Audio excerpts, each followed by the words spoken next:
शिवानीज किचनमध्ये आज आपण व्हेज बिर्याणी बनवणार आहोत। तुम्ही बघू शकता तांदूळ किती मोकळा आणि छान झाला आहे। चला तर मग रेसिपी स्टार्ट करूया। मी इथे बासमती बिर्याणी राईस 2 कप घेतले आहे। ते आता 1 तासासाठी आपण पाण्यात भिजत ठेवूया। तोपर्यंत कढईमध्ये तेल घेऊया। मी इथे 10 ते 12 काजूचे पाकळ्या तळून घेणार आहे। पनीर आपण तळून घेऊया। मी तर 200 ग्रॅम पनीर वापरलं होतं।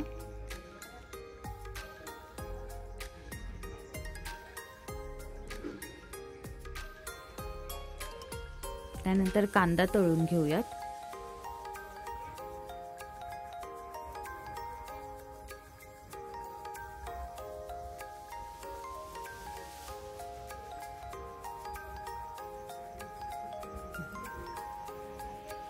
कांदा व्यवस्थित तळून झाला आहे।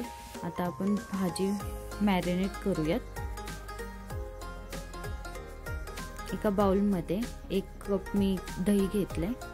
हळद टाकूया, धने पावडर, मिरची पावडर, बिर्याणी मसाला आणि काश्मीरी लाल मिरची पावडर टाकली। तळलेले काजू टाकलेत, आलं लसणाची पेस्ट, तळलेला कांदा, चवीनुसार मीठ टाकायचंय आणि हे मिक्स करून घेऊयात।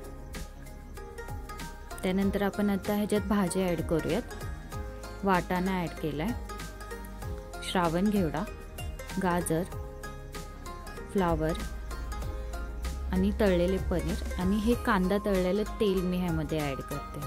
हे मिक्स करून घेऊयात व्यवस्थित।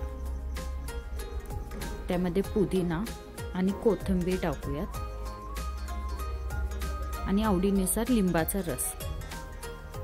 पुन्हा हे व्यवस्थित मिक्स करून घेऊया। तुम्ही वाटलंच तर ह्याला कोळशाची धुरी देऊ शकता। आता एका कढईमध्ये आपण पाणी ठेवलं होतं, त्यामध्ये चवीनुसार मीठ टाकूयात, काही गरम मसाले टाकूया।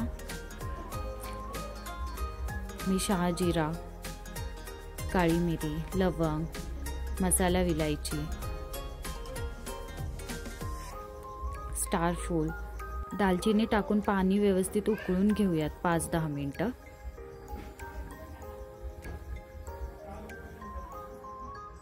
त्यामध्ये जे आपण 1 तास बासमती राईस भिजवला होता तो ऍड करूयात।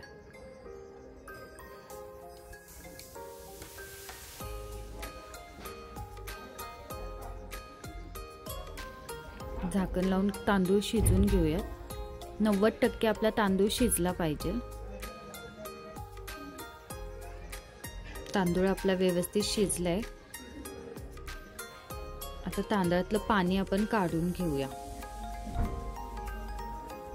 त्याच कढईमध्ये जी आपण भाजी मॅरिनेट केली होती ती आपण टाकूयात।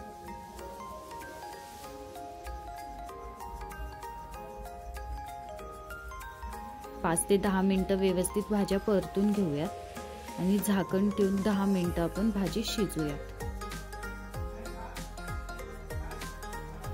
तेल सुटले व्यवस्थित भाजीला। शिजवलेले तांदूळ आता त्यावर ऍड करूयात। तुम्हाला लेयर द्यायची असेल तर तुम्ही लेयरही देऊ शकता।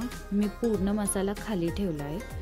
आता मी केसर भिजवले होते दुधामध्ये, ते ऍड केलेत। कांदा तळलेला ऍड करूया, पुदिना, तळलेले काजू थोडे ठेवले होते ते वरून टाकूया। साजूक तूप ऍड केले वरून थोडंसं आणि झाकण ठेवून आपण 15 ते 20 मिनिटं बारीक गॅसवर दम देऊयात बिर्याणी। 15 ते 20 मिनिटं झाल्यात बघा, वाफ पण व्यवस्थित आली बिर्याणीला आणि तांदूळ पण किती छान मोकळा झाला। बिर्याणीची रेसिपी आवडली असेल तर प्लीज माझ्या चॅनलला लाईक करा, शेअर करा आणि सबस्क्राईब करा। थँक्यू।